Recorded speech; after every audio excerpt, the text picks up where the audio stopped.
So hello मेरे JEE और NEET के प्यारे बच्चों, जहां लास्ट क्लास में आप लोगों ने सॉलिड स्टेट के इस कॉन्टिन्यूटी सीरीज में सीखा था about the crystal lattice and the unit cells. उसके बाद में मैंने आपको सिखाया था क्यूबिक लैटिस के बारे में और उसकी सिमेट्री के बारे में। आप लोगों की चॉइस के ऊपर मैं आज का टॉपिक लेके आया हूं जिसका नाम है density of a cubic crystal system.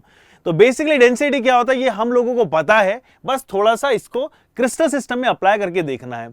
तो आप आज ही जानिए कि ये बेसिकली टॉपिक आपका आता है 12th स्टैंडर्ड की केमिस्ट्री के द सॉलिड स्टेट चैप्टर में से density of a cubic crystal system. तो गाइस मैंने लास्ट टाइम आपको बताया था कि क्यूबिकल क्रिस्टल सिस्टम की बात ही कुछ और है। ये ऐसा क्रिस्टल सिस्टम होता है जो सबसे ज्यादा सिमेट्रिक है, जिसको सबसे ज्यादा हम लोग स्टडी भी करते हैं, इसीलिए हम लोग डेंसिटी भी सीखेंगे इन्हीं सिस्टम्स के बारे में। आगे बढ़ जाते हैं।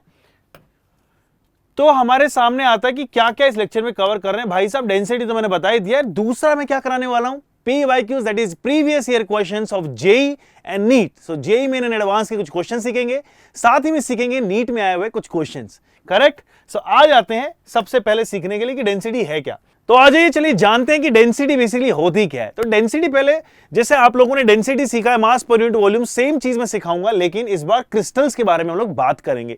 तो चलिए फटाफट से एक छोटा सा एग्जांपल सिखाता हूं आपको जो आपके सामने दिया हुआ है। तो बेसिकली अगर ये क्यूब आपके सामने दिया हुआ है और इस क्यूब का एक मास दिया हुआ है, आपको मास कितना दिया हुआ है इस क्यूब का, 400 ग्राम आपको दिया हुआ है।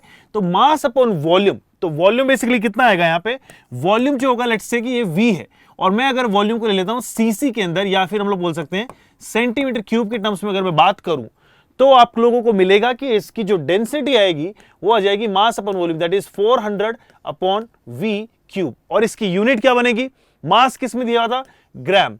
यूनिट मैंने वॉल्यूम की क्या ली हुई थी, वॉल्यूम की मैंने ली थी सीसी, ओके V है, तो क्या बनेगा ये ग्राम पर सीसी, दैट इज ग्राम पर क्यूबिक सेंटीमीटर। और इस यूनिट को हम लोग सीजीएस यूनिट भी बोलते हैं। तो थोड़ा सा इसके बारे में एक बार आइडिया देता हूं, अगर आपको थोड़ा सा कंफ्यूजन है कि सर लीटर से लेके मीटर क्यूब में से, या फिर सीजी क्यूब में, या सीसी क्यूब, कैसे हम लोग इस तरह को मेजर करते हैं। सबसे पहले जानिए कि 3 तरह की यूनिट्स होती हैं। सबसे पहले यूनिट आपकी जो होती है जिसको हम लोग बेसिकली कन्वेंशनल यूनिट बोलते हैं, जिसको मैक्सिमम टाइम लोग यूज करते हैं, पानी लेने जाते हैं 1 लीटर की बोतल, 2 लीटर की बोतल, मिल्क बाय करते हैं 1 लीटर, हाफ लीटर। तो बेसिकली आपका जो कन्वेंशनल यूनिट होता है वो लीटर होता है। लीटर को हम लोग बोल सकते हैं डेसीमीटर क्यूब, लीटर को हम लोग बोलते हैं डेसीमीटर क्यूब। सिमिलरली जो एसआई यूनिट है उसमें होती है, लेंथ की जो यूनिट होती है वो होती है मीटर। तो मीटर का जब आप क्यूब कर देंगे तो बन जाएगा लीटर। करेक्ट। ऐसे ही हम लोग बोलेंगे कि लीटर से लेके अगर मान के चलिए तीसरे सिस्टम में आना जिसको सीजी सिस्टम बोलते हैं, तो वो क्या है, दैट इज सीसी, या फिर हम लोग बोल सकते हैं इसको सेंटीमीटर का होल क्यूब। क्यूबिक सेंटीमीटर को हम लोग सीसी से रिप्रेजेंट करते हैं। तो अगर मान लीजिए आपको इनको कन्वर्ट करना है तो बहुत सिंपल सा मेथड है कि यहां से लेके यहां आएंगे, तो 1 मीटर के अंदर होते हैं 10 डेसीमीटर। दैट मीन्स कि हम लोग क्या कर सकते हैं कि इसको मल्टीप्लाई करेंगे क्यूब से, यानी मल्टीप्लाई कर देना इस चीज को 1000 से, तो आपके पास में आ जाएगा लीटर में। और सेम चीज अगर आपने मल्टीप्लाई कर दी 1000 से, तो बन जाएगी कहानी सीसी के अंदर। और ये कन्वर्जन मैं बहुत ही फ्रीक्वेंटली यूज करने वाला हूं अपने पूरे लेक्चर में, इसीलिए मैंने आपको ये पहले ही सिखा दिया है। सो आप लोगों को पता होना चाहिए कि 1 metre contains 10 decimetre contains 100 centimetre, या फिर कह सकते हैं कि 1 decimetre contains 10 centimetre. This is how we calculate and convert everything. अब आ जाते हैं फटाफट से ये जानने के लिए कि यहां पे क्या दिया हुआ है। तो भाई साहब mass per unit volume is the definition of density and here is the mathematical formula, that is mass upon volume. So we always notate the given mass by W, क्योंकि M जो होता है वो मोलर मास को भी represent करता है, जो बेसिकली इस चैप्टर में हमें देखने को मिलेगा, इसलिए हम लोग बोलेंगे given mass equals to W। अब बढ़ जाते हैं आगे। यहां पे आते हैं किसी भी पर्टिकुलर यूनिट सेल अगर आपके सामने दी हुई है, अगर ये यूनिट सेल है तो इस यूनिट सेल के लिए डेंसिटी कितना आएगा। देखिए गाइस, ये तो मुझे पता है कि किसी भी पर्टिकुलर, जैसे मैंने पैकिंग एफिशिएंसी आपको सिखाया था कभी प्रीवियस क्लासेस में, वहां मैंने बताया था कि पार्टिकल जो होते हैं वो सारे के सारे पार्टिकल्स पूरा का पूरा स्पेस तो ऑक्यूपाई नहीं करते हैं। इनफैक्ट कुछ वहां पे वॉइड्स भी होते हैं, जैसे ये देखिए खाली जगह जो है यहाँ पे जो पार्टिकल, अगर मैं बोलूं कि इस पैकिंग का क्या नाम है, तो आप बोलेंगे सर ये सिंपल क्यूबिक है, जहां पे कॉर्नर्स पे प्रेजेंट है क्यूब्स के पार्टिकल्स, और यहाँ पे सिर्फ कॉर्नर पे प्रेजेंट होने की वजह से जिसे हम लोग प्रिमिटिव या सिंपल क्यूबिक बोलते हैं। तो आप जानिए पहले यहां पे क्लिक करके कि डेंसिटी का फॉर्मूला क्या बनेगा, mass of the cube the unit cell and divided by the volume of unit cell. Similarly अब जानते हैं एक चीज यहां पे बड़ी इजीली कि गाइस, अगर मैं कहूं कि मास की बात करें, अगर मान के चलिए कि ये इस तरह से एक सॉलिड पार्टिकल है और मुझे पता है कि ये पार्टिकल बेसिकली 1/8 कंट्रीब्यूट करता था, तो मैंने अगर इन सारों को कैलकुलेट किया तो मेरे पास में कितने नंबर ऑफ पार्टिकल आएगा, ये सिंपल क्यूबिक है इसलिए 1।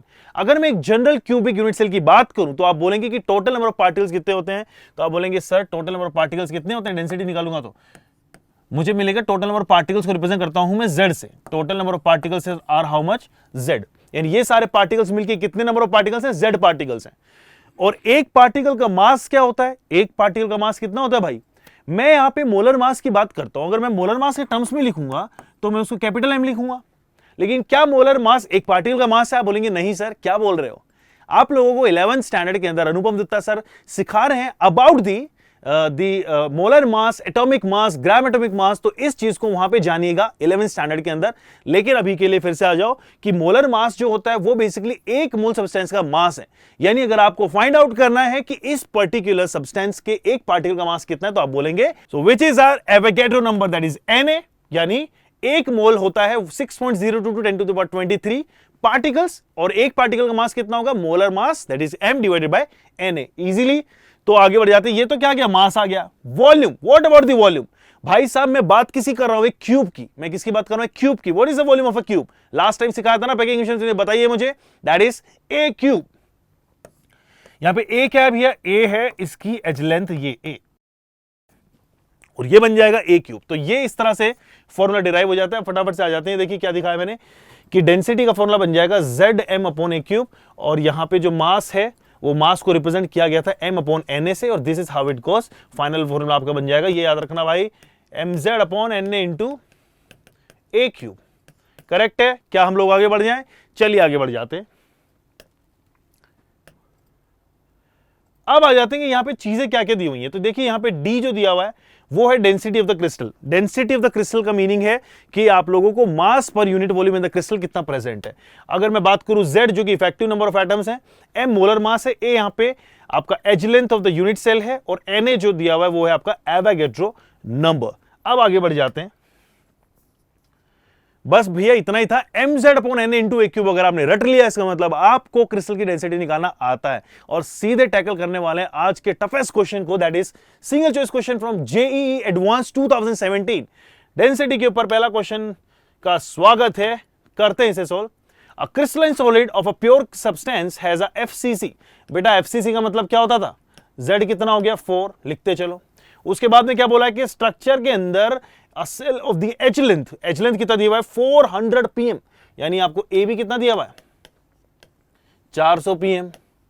तो जब मैं आपको कन्वर्जन सिखा रहा था तो हमने क्या नोटिस किया था कि इन जनरल जो हम लोगों को यूनिट्स यूज करनी होती है वो हम लोग यूज करते हैं ग्राम पर सीसी, और हम लोग एक यूनिट से दूसरे यूनिट पे जा सकते हैं बड़े इजीली, वो मैं आपको लेटर में सिखा दूंगा। लेकिन आपको ये पता होना चाहिए कि यूजुअली क्या यूज करने वाले हैं, ग्राम पर सीसी। तो आपने इसको क्या लिख दिया है सीसी, यानी सीसी का मतलब होता है क्यूबिक सेंटीमीटर, यानी मेक श्योर करो कि सारे के सारे साइड लेंथ भी किसमें होने चाहिए, सेंटीमीटर के अंदर। यहां पे किसमें दिया है, पिकोमीटर में। तो बेटा क्या कर लो, 400 multiplied by 10 to the power -12 metre बन जाएगा ये, इजंट इट। इसी को आप लोग क्या लिख सकते हो, अगर मान के चलिए आपके दो यहां पे यूनिट में हटा देता हूं, यहां से 00, तो क्या बन जाएगा 4 × 10 टू द पावर -10 मीटर। क्या मैंने आपको बताया था कि 1 मीटर में होते हैं 100 सेंटीमीटर, तो 100 से मल्टीप्लाई कर दो सेंटीमीटर निकालने के लिए। जब मल्टीप्लाई करेंगे तो क्या बन जाएगा 4 × 10 टू द पावर -8 सेंटीमीटर। इसमें कोई कंफ्यूजन नहीं होना चाहिए बेटा किसी को भी, समझ में आया। ए निकाल दिया, Z निकाल दिया, आगे बढ़ जाओ। कह रहा क्वेश्चन की अच्छा कि इसमें डेंसिटी दी हुई है, तो फाइंड आउट करो कि 256 ग्राम अगर आपके पास में क्रिस्टल हो, 256 ग्राम अगर आपके पास में कोई भी मटेरियल है, तो इसके अंदर कितने नंबर ऑफ एटम्स होंगे। तो इसके लिए क्या करेंगे आप, बड़ा सिंपल सा गेम है भैया, वो लगा दो D = mz upon Na into a cube. M क्या भैया, मोलर मास। मोलर मास ही तो फाइंड करना है। अगर मोलर मास मिल गया तो आप निकाल देंगे कि इतने ग्राम के अंदर कितने मोल्स हैं, और moles multiplied by Na is giving the number of particles. बस ऐसे ही जा रहा है, जरा फाइंड आउट करते हैं।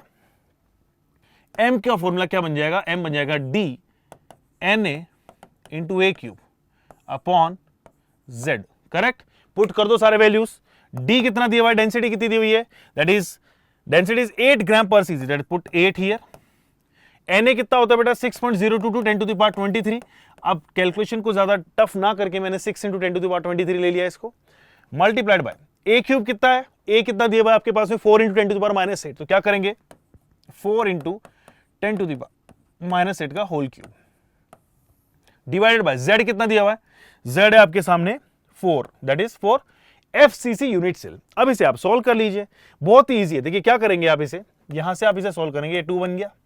सिमिलरली यहां पे क्या हो गया मेरे सामने, 6 × 2 12 आ गया, तो 12 मल्टीप्लाइड बाय, ये देखिए 4 का क्यूब कितना होता है, 4 × 4 इज 16, 16 × 4 इज 64, तो multiply by 64 × 10 to the power. अब इधर देखिए ये 23 है और ये क्या होगा बेटा, 10 × 10⁻⁻8 3 टाइम्स मल्टीप्लाइड हो रहा है, 10 to the power -8 × 10 to the power -8 × 10 to the power -8, यानी बन जाएगा 10 टू द पावर -24। 24 माइनस है 23 प्लस है, क्या बचेगा, बोलेंगे सर यहां पे बचेगा 10 टू द पावर -1। अच्छा ये मैंने ऑलरेडी लिखा था तो लगा दो -1। इसे आप लोग सॉल्व कर लीजिए, तो ये क्या आ जाएगा आपका मोलार मास। जरा चेक करते हैं कितना मोलार मास आ रहा है। अगर आप इसे मल्टीप्लाई करेंगे तो क्या बन जाएगा 6.4, या पहले इसको सॉल्व कर लेते हैं। 12 4 जा 48, तो कुछ इस तरह से आ रहा है, ये आ रहा है कुछ 768, राइट। सो इस 768 के अंदर अगर मान के चलिए आपने यहाँ पे -1 लगाया हुआ है, तो आप क्या बनाएंगे कि ये एक पॉइंट लग जाएगा इस तरह से, -1 का मतलब है डिवाइडेड बाय 10। ओवरऑल आपके पास में ये आ चुका है इतना ग्राम पर मोल। मोलार मास की यूनिट क्या होती है गाइस, इतना ग्राम पर मोल। अब क्या करिए, आपको फाइंड आउट क्या करना था कि अगर इसके अंदर नंबर ऑफ पार्टिकल्स की वैल्यू अगर कितनी दी हुई हो, अगर आपके अंदर बोला गया कि 256 ग्राम सब्सटेंस है तो कितने पार्टिकल्स होंगे, और अगर वो particles n × 10 to the power ये 24 हैं तो n कितना है, तो फटाफट फाइंड आउट कर लेते हैं। ये देखिए क्या करेंगे, हमें निकालने नंबर ऑफ पार्टिकल्स, तो नंबर ऑफ पार्टिकल्स का सिंपल सा फॉर्मूला है। अच्छा क्या मैं इसका कहीं लिख लेता हूं इस तरफ से कि ये है 76.8 × 10 टू पावर 76.8 ग्राम, तो बेटा हमें निकालना है नंबर ऑफ मोल्स। तो देखो नंबर ऑफ मोल्स का फॉर्मूला क्या होता है, number of moles is equals to होते हैं molar mass upon given mass upon molar mass. Given mass कितना है 256 ग्राम, मोलर मास कितना है भैया 76.8 ग्राम। बोलो मैं बोल रहा हूं कि सही। अब यहां पे आपके में नंबर ऑफ मोल्स आ गए, मुझे क्या चाहिए पार्टिकल्स, तो पार्टिकल्स का फॉर्मूला क्या होता था बेटा, पार्टिकल्स का फॉर्मूला होता था number of moles multiplied by Na। तो बस बेटा यही सोल्व आउट करना है कि मुझे ये फैक्टर फाइंड आउट करना है। ये फैक्टर अगर मुझे मिल गया तो मुझे मिल जाएंगे कितने नंबर ऑफ पार्टिकल्स प्रेजेंट है वहां पे। Correct, am I correct here. So लेकिन एक चीज और मेक श्योर करनी है कि यहां पे दिया हुआ 10 टू द पावर 24 और मुझे जो है Na की वैल्यू होती है 6.02 10 टू द पावर 23। तो आप क्या करेंगे यहां पे, इसी फॉर्मूला को थोड़ा सा आगे ले चलते हैं 76.8 ग्राम पर मोल। तो चलिए करते हैं 76.8 ग्राम को फिर से यूज करते हैं। मैं इसको इरेज इसलिए कर रहा हूं क्योंकि थोड़ा सा स्पेस मेरे पास कम बच रहा है। आ जाते हैं यहाँ पे, तो हमारे पास में मोलर मास कितना आ गया है 76.8 ग्राम पर मोल, और आपके पास में गिवन मास कितना दिया हुआ था जो कि W जिसे हम लोग बोलते हैं, वो हमारे पास में गिवन है 256 ग्राम।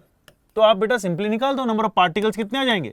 सर पार्टिकल्स होते हैं given mass upon molar mass multiplied by Na, number of moles into Na, that is Avogadro number. तो नंबर ऑफ मोल्स कितने आएंगे, W कितना दीवन है 256, मोलर मास कितना दीवन है 76.8, और इसे मल्टीप्लाई कर दो 6.022 10 टू द पावर 23 से। अब देखिए बहुत ज्यादा टफ कैलकुलेशंस हमें नहीं करनी है, थोड़ा सा स्मूथली करते हैं क्योंकि यहाँ पे गैप दिया हुआ है, 2 है 5 है 4 है 6, अगर यही डिफरेंस ऐसा होता 1.8 1.9 और 2, तब हम लोगों को एग्जैक्ट कैलकुलेशन करनी पड़ती, और हो सकता है करनी पड़े भी आगे चल के। अभी इसको मैं रफली मान लेता हूं ये ऑलमोस्ट 80 के बराबर है, और ऊपर वाला जो ऑलमोस्ट 250 है या 240 के आसपास ले लूं, तो ये कितना बन जाएगा, ऑलमोस्ट कितना रहा है 8 3 जा ऑलमोस्ट 3 के पास आएगा। तो मैं बोल देता हूं कि 3 point something value multiplied by 6 आएगी इंटू 10 टू द पावर 23 होगा, या कह सकते हैं कि 1.8 something into 10 to the power 24। बोलो हाँ कि ना, क्योंकि मैंने जो यहाँ पे 18 आने वाला था उसको 1 पॉइंट कर दिया, 10 से डिवाइड कर दिया, 10 से मल्टीप्लाई करो, मल्टीप्लाई यहां कर दिया 24 बन गया। तो ये वैल्यू कुछ आ रही है ऑलमोस्ट नियर इक्वल्स टू 2 के बराबर, यस और नो। यानी आपके पास में जो n multiply by 10 to the power 24 था उसके n की वैल्यू कितनी आ रही है, ऑलमोस्ट 2 के बराबर आ रही है सर। तो आप क्या करेंगे, without confusing yourself, without wasting our time, हम लोग सिंपली सेलेक्ट कर लेंगे 2 व्हिच इज या 2017 जे एडवांस का क्वेश्चन बड़ा आराम से प्यार से सोल्व हो गया। सिर्फ क्या करना था, एक फॉर्मूला लगाना था, कौन सा, mz upon Na into a cube. अब यहीं पे आगे चल के भी ऐसे क्वेश्चन सोल्व हम लोग कर लेते हैं। क्या दिया हुआ है भाई, जेईई मेन 2019 का क्वेश्चन, और मैं ऐसे बड़े क्वेश्चन लेके आया आपके लिए। इनफैक्ट हमारी हर एक सीरीज के अंदर आगे चल के मैं कुछ ऐसे लेसन लूंगा जो सारे PYQs नीट के हों, जेईई के हों, या कोई भी एंट्रेंस एग्जाम से रिलेटेड हो, सारे मैं आपको कराने वाला हूं। तो आ जाते हैं पहले जेईई मेन 2019 का क्वेश्चन है। बोला गया कि 100 डिग्री सेल्सियस के ऊपर कॉपर के पास में FCC यूनिट सेल है। भैया FCC का मतलब ही है Z इक्वल्स टू 4, और इसके अंदर जो एज लेंथ दी हुई है वो है x एंगस्ट्रॉम। कितना दिया हुआ है? x angstrom. एंगस्ट्रॉम का मीनिंग होता है बेटा 10 to the power minus 10 metre. वो करते हुए मैं समझा दूंगा। a कितना हो गया? x into 10 to the power minus 10 metre. मैंने क्या समझाया था कि हम लोग हमेशा किस चीज में लेते हैं? ग्राम पर सीसी में। तो ग्राम पर सीसी, देखिए यहां पे इसने बोला भी डेंसिटी किस में होनी चाहिए? ग्राम पर सीसी में। तो क्या करेंगे? मीटर को बेटा सेंटीमीटर में चेंज कर लो। तो x into 10 to the power, अब देखो मीटर से सेंटीमीटर के लिए क्या करोगे? 100 से मल्टीप्लाई करोगे तो सेंटीमीटर में आ जाएगा। 100 से मल्टीप्लाई करोगे तो minus 10 into 10 to the power plus 2, तो क्या हो जाएगा? -8। क्या बनेगा? -8 सेंटीमीटर। इसमें कोई कंफ्यूजन नहीं है, ए भी आ गया। फिर क्या बोला उसने? उसके बाद में बोला कि what is the approximately density of this at the temperature, और यहां पे एटॉमिक मास भी उसने दे दिया। तो गाइस, जब एटॉमिक मास आपको दिया हुआ था वो होता है एक एटम का मास, और अगर मोलर मास की बात की जाए तो वही बन जाता है, इसी को अगर मैं 63.55 ग्राम ले लूंगा तो ये बन जाएगा मोलार मास, राइट। और ये है आपका एटॉमिक मास। तो बस हमारे पास में सब कुछ चीजें दी हुई है, कैपिटल एम की वैल्यू दी हुई है, बस एक ही चीज दिखाना है, क्या करना है? वो फॉर्मूला पुट करना है, D is equals to mz/na into a cube. So यहां पे पुट करो D की वैल्यू, कितना आएगा? M कितना दिया? मोलर मास बोलो। मोलर मास दिया 63.55 मल्टीप्लाई बाय Z कितना दिया हुआ है गाइस? 4 डिवाइडेड बाय Na कितना है? अब Na आप, मैंने बोला था नॉर्मल, अगर आपको कैलकुलेशन थोड़ा सा सॉर्टेड करनी है तो 6 ले लीजिए, अदरवाइज अगर ये बहुत ही आसपास होते तो मुझे भी यूज करना पड़ता 6.022 10 टू द पावर 23। अब आ जाते हैं आगे कि यहाँ पे a क्यूब की वैल्यू कितनी है? अच्छा, उसने x दिया हुआ है तो x into 10 to the power -8 का क्यूब डायरेक्ट कर रहा हूं बेटा। -8 का क्यूब कितना होता है? -24। और ये वैल्यू क्या है? ग्राम पर सीसी के अंदर। चला इसको सॉल्व करके देखते हैं क्या आ रहा है आंसर। तो D इज इक्वल टू आएगा, देखो ये देखो बेटा, अब मैं रफ कैलकुलेशंस करना शुरू कर दूंगा। क्या करूंगा? 6 से ऑलमोस्ट कट कर दिया इसको मैंने 10 से, भाई 63 है, 10 पॉइंट समथिंग आएगी वैल्यू, राइट। तो 10 पॉइंट समथिंग मल्टीप्लाई बाय 4 क्या होगा? 40 पॉइंट समथिंग आएगा, डिवाइडेड बाय 23 से 24 गया, बचा 10 की और -1, ऊपर जाएगा तो एक ऐड हो जाएगा, मतलब मान के चलो ऑलमोस्ट 400 के आसपास आ रहा है, 400 के पास में आ रहा है, और डिवाइडेड बाय किससे? एक्स की पावर क्यूब से। ये एक्स की पावर क्यूब थी तो यहां पे आएगा एक्स की पावर क्यूब। क्या बन गया भैया आपके पास में? एक ही ऑप्शन आसपास में दिखाई दे रहा है, सी। एक बार पिक करके देख लेते हैं, अगर गलत होता है तो हम लोगों को पूरी कैलकुलेशन वापस से करनी पड़ेगी, लेकिन मैं इसलिए यहां पे लाइटली कैलकुलेशंस कर रहा हूं क्योंकि मेरे जो आंसर्स दिए हुए, जो ऑप्शंस दिए हुए, बड़े दूर दूर हैं, और ये चीज आप अपने एग्जाम में भी यूज कर सकते हो। इवन मैंने जब अपने जेईई का एग्जाम क्रैक किया था तो मैं भी यही फंडा यूज करता था, मैं रफ कैलकुलेशंस में जाता हूं ताकि फास्ट हो पाए। अगर मान के चलिए आपके ऑप्शंस दिए होते हैं बड़े आसपास 1.2, 1.21, 1.22, 1.23, then you have to always go for the exact calculation, otherwise you can directly choose my way. अब देखते हैं यहां पे सी मैंने ऑप्शन पिक किया है और ये यहां पे बिल्कुल कूल। चलिए बेटा आगे नेक्स्ट क्वेश्चन को देखते हैं। इसका नाम है जेईई मेन 2020 का शानदार क्वेश्चन। तो इस शानदार क्वेश्चन में क्या दिया हुआ है गाइस? इस शानदार क्वेश्चन में दिया हुआ है कि an element with the molar mass 2.7 10 to the power -2 kg per mole, it forms a cubic unit cell and with the edge length of this. अच्छा, हम लोगों को यहाँ पे Z नहीं दिया हुआ है, उसने ये नहीं बताया कि कौन से टाइप का सेल है। अगर मान लो उसने बोला होता सिंपल क्यूबिक है, Z1 होता, FCC में 4 होता, और अगर BCC होती 2 होता। इफ इट्स, तो इसका मतलब ये हो गया Z तो अननोन है। डेंसिटी, अच्छा मोलर मास दे दिया। मोलर मास कितना दिया हुआ है भाई साहब? ये मोलर मास दिया है 2.7 into 10 to the -2 kg per मोल में दिया हुआ है। तो हमें किस में दिया हुआ है? kg में। तो ठीक है, हम लोग दो तरह से डील कर सकते हैं चीजों को, या तो हम लोग इसको बेसिकली सेंटीमीटर, जो आपका बेसिकली डेंसिटी है उसको हम लोग ग्राम पर सीसी में ले जाएं, या फिर इसको हम लोग kg से किस में कन्वर्ट कर लें? सेंटीमीटर में। तो मुझे ग्राम्स में, CGS यूनिट में, बट उसकी जरूरत लग नहीं रही है। उसके दो रीजन है, क्योंकि यहां पे भी बेसिकली kg दिया हुआ है, वहां पे भी kg हो जाएगा, तो कोई दिक्कत की बात नहीं है, हम लोग डायरेक्टली आगे बढ़ जाते हैं। फिर क्या दिया? एज लेंथ दे दी उसने साहब, कितनी दे दी?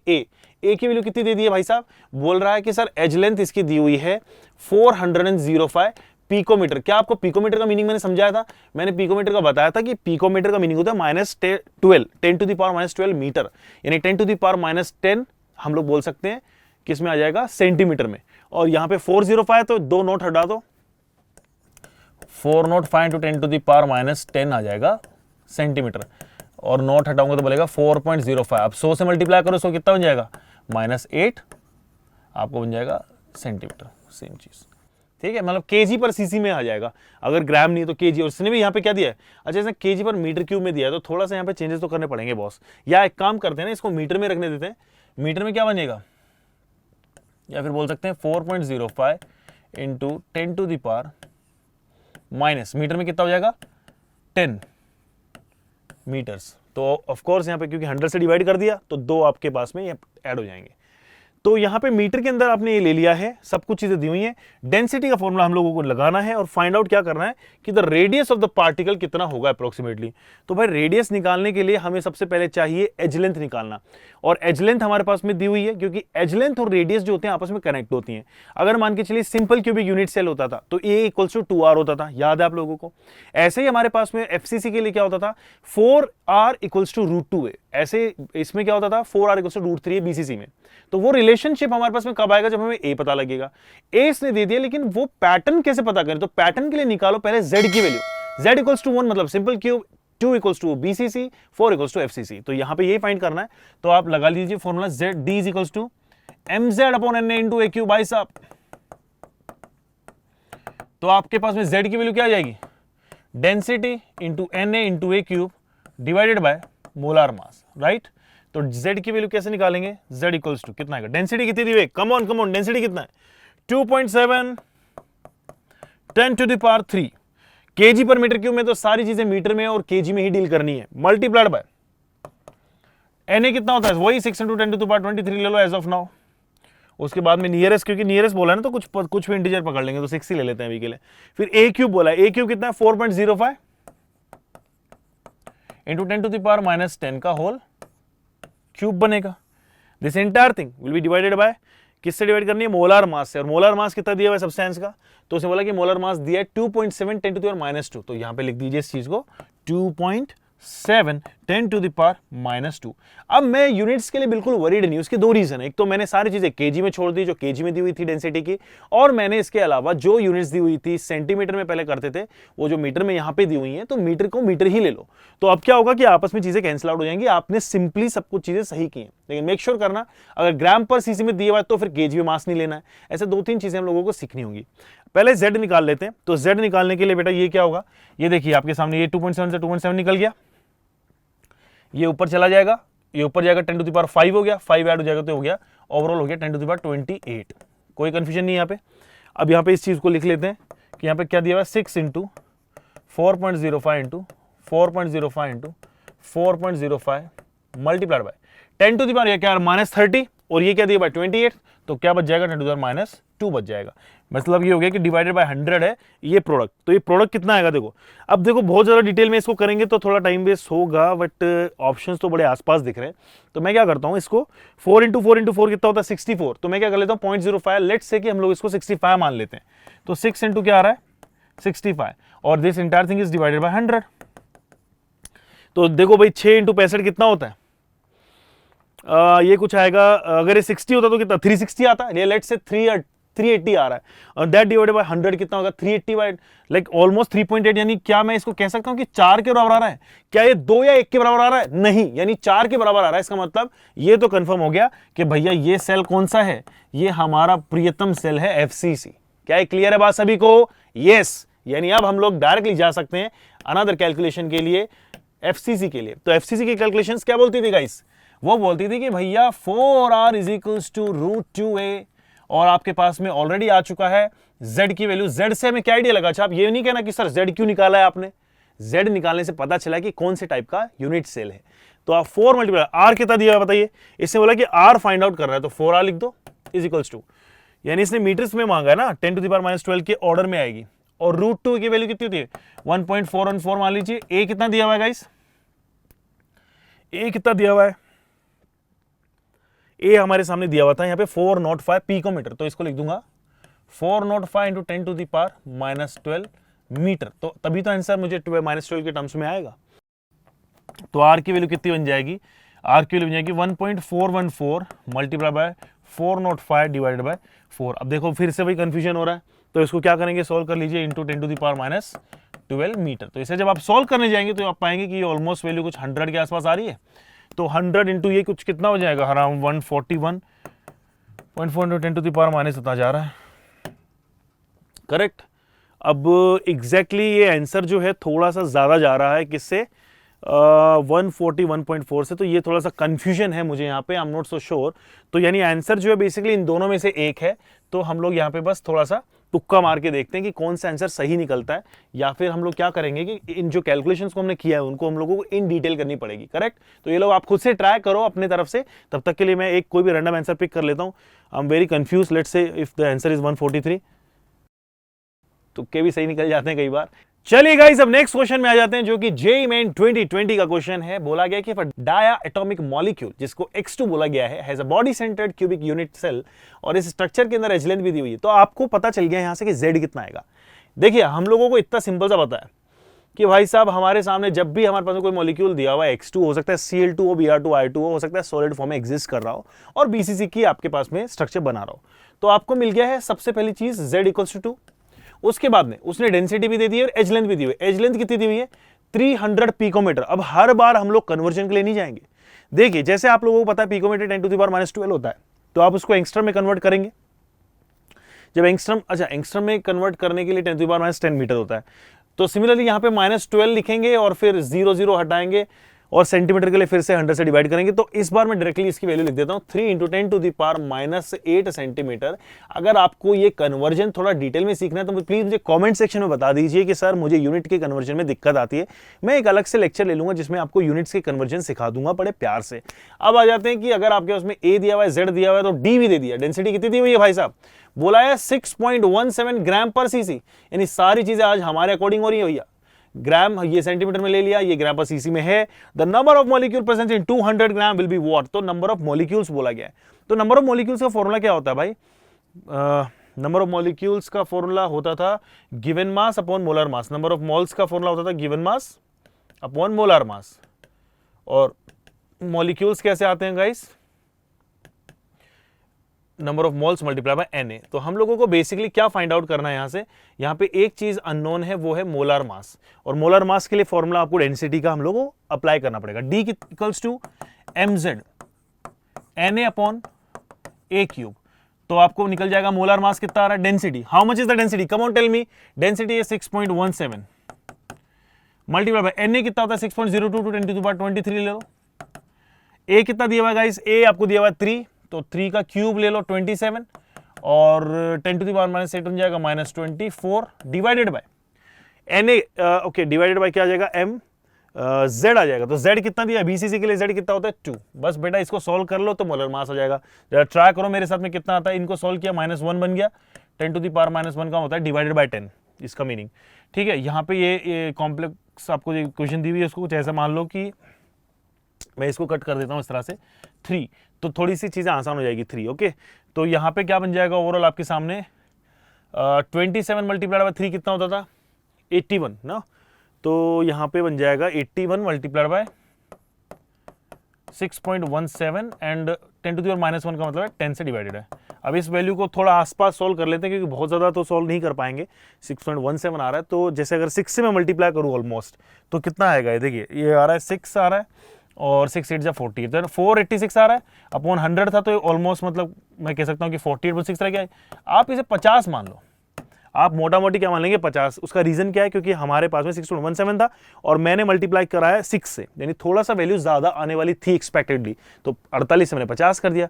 तो ये जो कैलकुलेशन है गाइज, ये कैलकुलेशन को हम लोग थोड़ा रफ कैलकुलेशंस बोलते हैं, और ये तब काम में आती है जब आपके पास में क्वेश्चंस के अंदर जो आपके आंसर्स दिए हुए हों, या आपके कह सकते हैं कि जो ऑप्शंस दिए हों आसपास ना हो।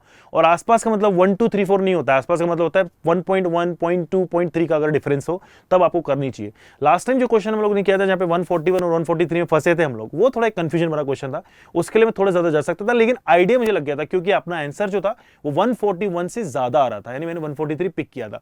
यहाँ पे भी ऐसा ही कुछ किया, 50 मैंने अगर इसका ग्राम पर मोल मैंने मोलर मास निकाल दिया, तो यहाँ पे पुट कर दीजिए क्या आएगा भैया। गिवन मास कितना है 200, मोलर मास कितना है 50, Na कितना होता है 6.02 10⁻23, इसकी जरूरत नहीं है, Na देख लेंगे। कितना आंसर आ रहा है गाइस 4 Na आंसर आ रहा है साहब। तो बोलो कितने इजीली हम लोगों ने इस क्वेश्चन को सॉल्व कर दिया। आज ये कॉन्सेप्ट जो हमने सीखा है जिसका नाम था डेंसिटी ऑफ क्रिस्टल, उसको हम लोग बहुत अच्छे से अप्लाई कर पा रहे हैं। सारे जेई और नीट के क्वेश्चंस के अंदर। अब आता है जेई मेन 2021 का पहला क्वेश्चन, पहला नहीं, आज के लेसन का चौथा पांचवा क्वेश्चन। तो देखते हैं, इसमें कह रहा है कि the unit cell of copper corresponds to a face centred cubical. तो इसके अंदर आपके पास में एक चीज तो सबसे पहले आ चुकी है, वो क्या है, एफसीसी दिया हुआ है ना, एफसीसी। तो फेस सेंटर्ड का मतलब ये हो गया कि z इक्वल्स टू आ गया 4 हमारे पास में। द एज लेंथ दिया हुआ है, एज लेंथ इसने दिया हुआ है 3.596 multiply by 10 to the power -10 metre. Angstrom का मीनिंग क्या होता है, -10। तो गाइस आप इसको सेंटीमीटर के अंदर चेंज कर लीजिए, या चेंज करने की जरूरत नहीं लग रही है, क्योंकि अच्छा इसने डेंसिटी किसने बोली है, इसने केजी पर मीटर क्यूब में बोली है। तो आप क्या करेंगे, जो मास दिया उसको केजी में ले लेना। देखिए क्या होगा, यहाँ पे मीटर में दिया हुआ है, तो आप इसको इसी तरह से लिख लीजिए, रहने देते हैं ए को।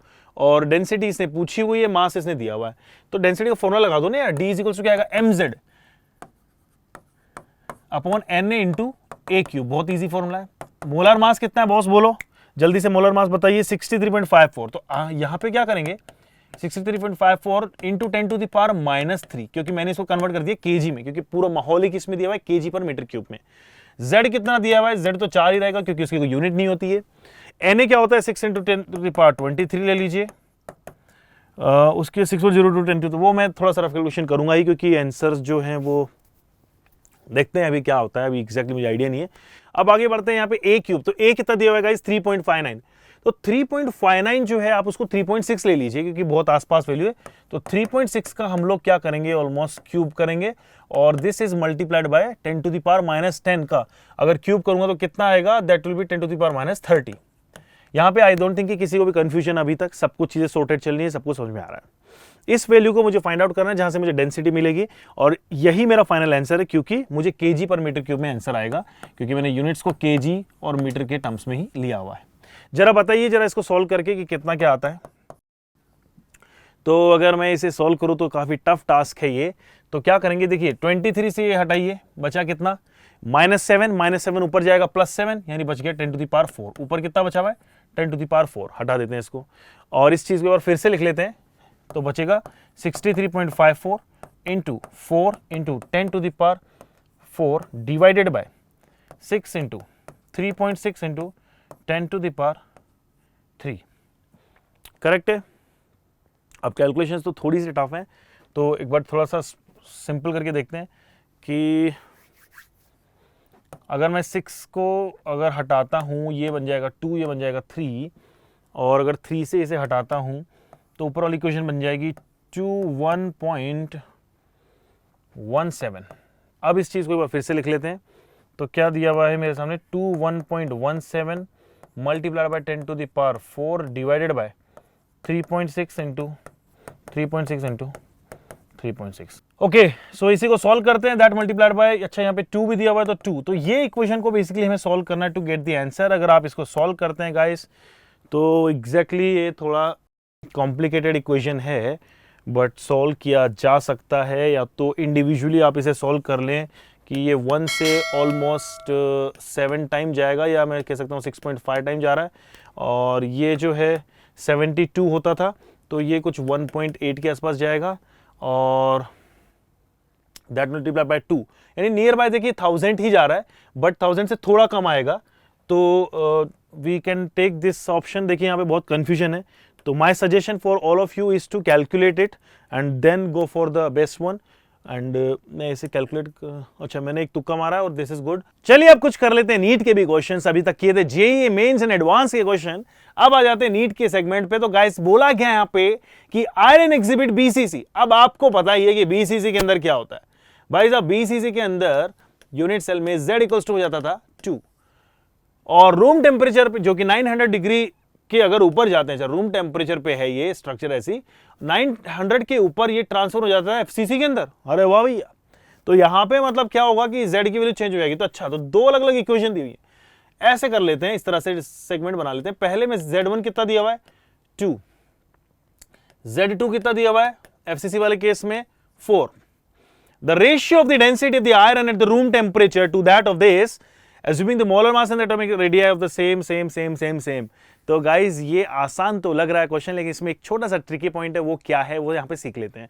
जब दोनों का कंपैरिजन चल रहा है, यहाँ पे कंपैरिजन किस किस का है, बीसीसी वर्सेस एफसीसी। चलिए आ जाते हैं। तो इसमें क्या होगा, देखिए डेंसिटी का मेन फॉर्मूला क्या होता था, डेंसिटी का इक्वल्स फॉर्मूला था the most easy formula of the year mz into N upon a cube. इसमें दो चीजें सेम रहने वाली हैं, मोलर मास और Na। तो यानी कह सकते हैं कि density is directly proportional to what, z upon a cube. बोल सकते हैं कि नहीं बताइए। तो क्या मैं बोल सकता हूं यहां पे कि d1 अपॉन d2 जो होगा वो क्या आ जाएगा, इनके टर्म्स में बोलेंगे z1 अपॉन a1 क्यूब और डिवाइड बाय करेंगे ऊपर चला जाएगा multiply by a2 cube divided bye z2। अब देखो पार्टिकल की साइज तो सेम बोला है, मतलब कि r तो सेम रहने वाला है रेडियस, लेकिन एज की लेंथ बढ़ सकती है क्योंकि हमारे पास में जो क्यूब पहले एग्जिस्ट कर रहा था बीसीसी के फॉर्म में, अब वो जाने वाला है एफसीसी के फॉर्म में। जरा एक बार यहां पे आके चेक कर लेते हैं कि कैसे वो वेरी करेगा। यहां पे क्या होता था बीसीसी के फॉर्म में, बीसीसी में होता था 4r is equals to root body centre, sorry तो बॉडी सेंटर रूट 3 आता है, बॉडी सेंटर रूट 3 होगा। तो a कितना बन गया, a बोलेंगे कि सर बन गया, एक्चुअली मुझे यहाँ पे a की वैल्यू इसलिए चाहिए क्योंकि मुझे a क्यूब is the volume of the cube, तो ये बन जाएगा 4r upon root 3। In the similar way अगर आप यहाँ पे कैलकुलेट करेंगे तो यहाँ होता था 4r is equal to root 2a और यहाँ पे r की वैल्यू कितनी, अच्छा a की वैल्यू चाहिए तो a बन जाएगा यहाँ पे 4r अपॉन रूट 2। बस इन्हीं वैल्यूज को हमें पुट करना है। तो देखिएगा इस पहले वाले में z1 कितना दिया है 2 अपॉन a1 कितना आएगा 4r अपॉन रूट 3, तो 4r अपॉन रूट 3 का होल क्यूब हो गया। सिमिलरली मल्टीप्लाइड बाय यहां पे क्या है a2 कितना दिया हुआ है 4r अपॉन रूट 2 का whole cube divided bye z2 की वैल्यू कितनी है 4। तो यानी यहां से कट करना सीखते हैं। देखिए क्या करेंगे, ये यहां से कट हो गया, सिंपली 2 बचा है, 2 डिनोमिनेटर में। यहां पे क्या हो रहा है कि ये जो 4r से 4r पूरा ही हटा देते हैं, ऐसे पूरा का पूरा चला जाएगा, ठीक है। लेकिन अब ये क्या ऊपर चला जाएगा, ये नीचे है, तो क्या बनेगा, देखिए ऊपर चला गया तो ऊपर क्या है हमारे पास में रूट 3 का होल क्यूब डिवाइडेड बाय ये क्या है 2 का होल क्यूब दिया हुआ है, यहाँ पे दिख रहा है आप सभी लोगों को। तो ये क्या बन जाएगा आपके पास में रूट 2 का whole cube also multiplied by यहाँ पे ऑलरेडी भी क्या एग्जिस्टिंग है 2।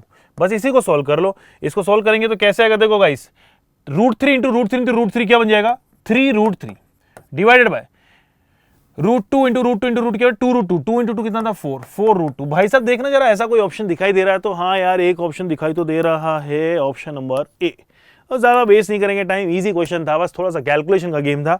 सबमिट किया और ये बोल रहा है या नीट 2016 का नेक्स्ट क्वेश्चन आपके लिए सॉलिड स्टेट चैप्टर से on the basis of the density of the crystal. स्वागत है।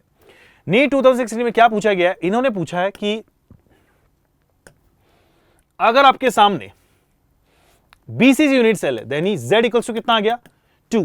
अगर इसकी डेंसिटी दी हुई है, डेंसिटी किसमें दी हुई केजी पर मीटर क्यूब में।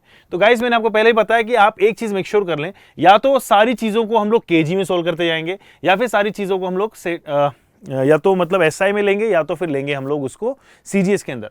तो z यहाँ पे 2 दिया, z की कोई यूनिट नहीं होती, इसको रहने देते हैं। डेंसिटी को एज इट इज भी ट्रीट कर सकते हैं, ऐसा कोई इश्यू नहीं है, फिर आगे देख लेंगे। इसको लिख देते हैं केजी पर मीटर क्यूब। चलिए फिर बोला कि calculate and its atomic mass दिया हुआ इतना, तो इसको भी केजी में ले लेंगे। एटॉमिक मास कितना हो जाएगा, कैपिटल एम कितना हो जाएगा 6.94 ग्राम पर मोल है, तो क्या कर देंगे 10 टू द पावर 3 केजी पर मोल आ गया, ठीक है। केजी मतलब मैंने उसको बेसिकली डिवाइड कर दिया 10 टू द पावर -3, यानी आपने 1000 से डिवाइड कर दिया ग्राम को तो बन गया केजी। दोनों चीजें आ गई। अब क्या बोल रहा है कि कैलकुलेट करिए the edge length of the unit cell. तो देखो एज लेंथ जो आपकी आएगी वो आपकी किस में आएगी, मीटर्स में आएगी। इस फॉर्मूला के हिसाब से, फंडे के हिसाब से मीटर्स में आएगी। तो ट्राई कर लेते हैं, फिर मीटर के बाद में उसको पिकोमीटर में ले जाना तो हमारा खेल है, ठीक है। चलिए बढ़ते हैं। पहले तो आपको लिखना होगा यहाँ पे कि डेंसिटी इज इक्वल्स टू क्या था mz upon na into a cube, na into a cube. तो यहां से आपको क्या चाहिए, आपको वैल्यू चाहिए थी किसकी यहाँ पे दी एज लेंथ। तो a कितना बन जाएगा, यानी ए क्यूब है, तो पहले आप सबसे पहले लिख दीजिए कि ए क्यूब इज इक्वल टू कितना बन जाएगा mz upon na into D density. तो ए क्यूब जो आएगा उसकी वैल्यू निकाल लीजिए सबसे पहले यहाँ पे सॉल्व करके। ए क्यूब इक्वल्स टू m कितना दिया हुआ पहले चेक करो, m कितना दिया हुआ है 6.93 into 10 to the power -3 kgs के टर्म में हो गया। मल्टीप्लाई बाय z कितना दिया हुआ है, कम ऑन 2 दिया हुआ है। na कितना होता है 6 into 10 to the power 23 into density कितनी होती है, डेंसिटी कितनी होती है तुरंत बताओ। तो डेंसिटी जो है आपके सामने ऑलरेडी गिवन है, दैट इज 6.94 ओके 530 kg पर मीटर क्यूब 530। तो ये जो माहौल जो आ रहा है बेसिकली ये यूनिट क्या आएगी, ये आएगी आपकी मीटर क्यूब में आएगी, करेक्ट। ये यूनिट किस में आने वाली, मीटर क्यूब में। तो मुझे क्या चाहिए कि ये यूनिट किसके आसपास में आ जाए, ये यूनिट आ जाए हमारी पिकोमीटर यानी -12 के टर्म्स में। तो यहाँ पे आप इसको सॉल्व करेंगे, so a cube will be equals to, थोड़ा सा इसको सॉर्ट आउट करते हैं, ये 2 से चला जाएगा 3, तो 3 से 1 ले लो, इसको कट करने की कोशिश करो, 3 2 जा 3 3 जा 1 जा, यानी ये पे बन गया 2.31। तो ऊपर के लिए क्या बचा हुआ हमारे सामने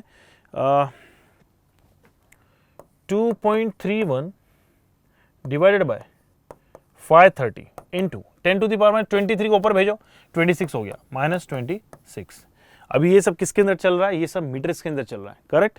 तो आप इसको जब सॉल्व करेंगे तो इसको आप ऊपर ले जाइए, या तो इसे बनाइए, कुछ ऐसा हमें बनाना पड़ेगा ताकि ओवरऑल जो इक्वेशन है वो कुछ इस तरह से रहे कि क्यूबिक के टर्म्स में भी आ जाए और ये भी बेसिकली 3 का मल्टीपल हो, 3 से डिविजिबल हो। तो आप इसको कुछ इस तरह से लिख दीजिए, 2310 divided by 530 into 10 to the power. देखिए अगर मैं इसको यहाँ पे मैंने 2 हटाए, एक एक्स्ट्रा ऐड किया 3, एक और एक्स्ट्रा ऐड कर देते हैं 4, तो ये बन जाएगा -30, करेक्ट। 10 मैंने 10,000 से मल्टीप्लाई किया, 10,000 से डिवाइड कर दिया, कुछ ऐसा बन गया। जब आप इसे सॉल्व करेंगे तो आप ये पाएंगे कि इसे सॉल्व करके देखिए इसकी वैल्यू कितनी आ रही है, ऑलमोस्ट 5 4 जा 20 होता है। तो ऑलमोस्ट अगर मैं मान लूँ कि ये कुछ ऐसा आ रहा है अप्रोक्सीमेटली कुछ 400 के आसपास में मान लूँ, इंटू 10 टू द पावर -30, तो इसका क्यूबिक रूट देखिए कितना आएगा, इसका कितने को 3 बार मल्टीप्लाई करने से मेरे को 400 के आसपास की वैल्यू मिलती है, ठीक है। और ये तो 10 टू द पावर -10 में आ ही जाएगा, तो एक ही वैल्यू कुछ ऐसे आने वाली है, इंटू 10 टू द पावर -10। अभी ये मीटर में चल रहा है गेम, राइट। तो ये वैल्यू जो आपके सामने आ रही है वो कितना आएगा, तो गाइस जब इसका सॉल्व करेंगे आप, जब इसका क्यूब रूट निकालेंगे 400 के आसपास का, तो आपको ये वैल्यू कुछ ऑलमोस्ट मिलेगी 3.6 के आसपास आपको मिलेगी, कुछ 3.6 या 3.5 के आसपास। तो ये आपके सामने जो है मीटर्स में आंसर आ गया। अगर मैं बोलूं इसको कि कन्वर्ट कीजिए इसे पिकोमीटर में, तो पिकोमीटर के लिए क्या करेंगे आप, इसको 100 से जो है डिवाइड कर देंगे, दैट इज यानी ये ऑलरेडी मीटर में दिया हुआ है तो पिको में निकालना है आपको। तो -10 जो दिया हुआ है, आप अगर इसको डिवाइड कर देते हैं 100 से, तो ये क्या चला जाएगा 3.6 × 10 टू द पावर -12। अच्छा, इसको आप क्या करेंगे, इससे मल्टीप्लाई करेंगे तो अच्छा हमें आंसर जो फाइनल दिया हुआ किसके अंदर चाहिए, पिको में।